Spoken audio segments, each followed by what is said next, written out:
Rafael Nadal. Photo, Marianne Bevis. Such was the prospect on Friday afternoon in front of a sold-out 16,000-strong crowd. First, the 37-year-old five-time BNP Paribas Open champion Roger Federer, then the 32-year-old three-time winner, Rafael Nadal.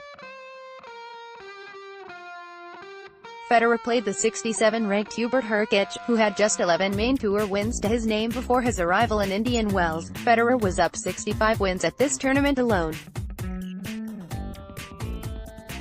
Nadal took on the number 12 seed Karen Khachanov, who had won the same number of main tour matches this year as Hurkacz, though the latter also had a challenger title to his credit. Nadal, number 2 in the world and runner-up at the Australian Open, had 53 wins in Indian Wells. It looked, in both cases, like David versus Goliath. Except that, Hurkacz had upset 3 seeds this week: Lucas Pouille, Denis Shapovalov and number 6 Kei Nishikori, who he also beat in Dubai fewer than 3 weeks ago. This time last year, the Pole was ranked 212, and now he was on the verge of the top 50, indeed the top 40 if he could beat his childhood idol, Federer. He was certainly a player on the up. He had a big serve courtesy of his 6 feet 5 inch frame, but with the movement of smaller men, fast and balanced, and good defensive ability honed by an upbringing on clay courts. And Federer knew what he was up against, having practiced with him in Shanghai last autumn. The Swiss told media in Indian Wells, "I remember in the warm-up he barely made a mistake, and every time he made a mistake, he apologized. He's a really nice guy and he seems very sweet. And the Pole does have a sweet demeanor, is quietly spoken, assured, and with a gentle sense of humor." Asked about his practice in Shanghai, he replied, "It was just practice session. I mean, hitting with him is something different. It was a lot of fun for me. Yeah, playing a match is even more fun." Then, there was Khachanov, a big man of precocious talent, who made a serious dent in the glass ceiling of the tennis hierarchy by winning the Paris Masters at the end of last year.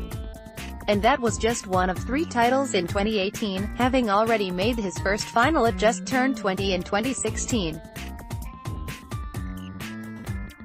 As is often the case, a big stride forward, and Khachanov beat 4 top 10 players, including number 1 Novak Djokovic, in Paris, can be followed by a letdown in form, and he suffered 4 first-round losses before coming to Indian Wells. But he picked up some significant scalps to reach the quarters, including number 8 seed John Isner, and his confidence was growing. He also had in the memory banks a remarkably close match against Nadal in their last meeting. It was at the US Open, a 4.5-hour tussle that went Nadal's way, 5-7, 7-5, 7-6, 7, 7-6, 3. Khachanov recalled the day with pleasure. "I think it was one of the best matches from last year in terms of fight, spirit, intensity, the rallies, the atmosphere. Everything was amazing. He's one of the best tennis players, great champion. And nothing to lose, let's say. You know, I'm playing better. Feeling more confident. It will be a good challenge for me." It was Federer and Hurkacz up first, at the unusually early hour of 11 a.m., but with familiar wind blasting down the cavernous center court. And it was the familiar Federer who pounced at the first hint of a chance in the 5th game of the first set. Hurkacz showed few signs of nerves, and held with ease in the early goings, but 2 forehand winners by a hyper-aggressive Federer, for 2 break points, and Hurkacz double-faulted. By the time the Swiss served to hold for 5-3, he had dropped only 2 points on serve, and would face no significant challenge until serving for the set, a deuce. But Federer held, 6-4, 11 winners to the good. The Pole, though, was hardly off the pace, and in the second set, stood toe-to-toe with the same high-pace ball striking as Federer. The Swiss edged a kick break in the 3rd game, but then faced his first break point. He had to hoist a perfect lob when Hurkacz misplaced a volley, and Federer passed him. The Swiss played clutch to hold 2 forehand winners and an ace, 4-2. But Federer was under pressure on serve, his first deliveries finding the net half the time, and Hurkacz took advantage. The Pole held off a break point in the 7th game, and then worked another break chance as the former champion served for the match. At last, the Swiss found his first serve to great effect, and held 6-4 to seal his 12th Indian Wells semi-final from a remarkable 83rd Masters quarter-final. It would be a few hours before he knew his next opponent, for Nadal's battle with Khachanov would take more than 2¼ hours for its 2 tie-break sets. The tall Russian was fast out of the blocks with some blistering big forehand strikes, and broke immediately, holding for 2-0. He very nearly broke again as Nadal struggled to get his serve working. The Spaniard looked out of sorts, gazed at his box, brow furrowed. Yet from 1-3 down, he bounced back to take a 4-3 lead, and very nearly finished off the energy-packed set with a break in the 10th game.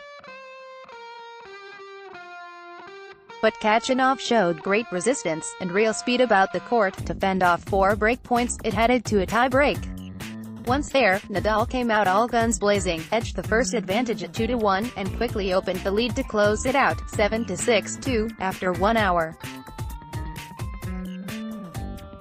Was there a suggestion of a physical problem with Nadal? It appeared not, until a medical timeout after the 3rd game in which again Khachanov had to save break points. Nadal continued with his right knee strapped, but dumped all over a loose game by the Russian in a flash breaking in the 5th game.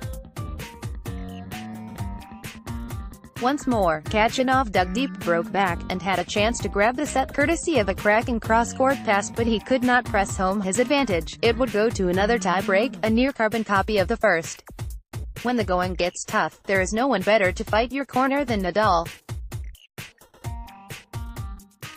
From the moment he got the first point against serve, he dropped not another point, 7-6-2, and the statistics spoke of the Spaniard's completeness on a tennis court, 25 winners to 16 errors, 16 20ths won at the net, and full of fight to the bitter end. Say it will be the hoped-for re-engagement of the oldest rivals on the tour, Rafa and Roger, for a 39th time, almost exactly 15 years after their first meeting. The former champions have not met for a year and a half, and while Nadal has the career lead, 23-15, it is the older man who has won their last 5 meetings. Even so, this will not be the final. The winner will go on to play either Dominic Thiem or Milos Raonic for the title, who play the first semi-final come Saturday, 11 a.m. local time.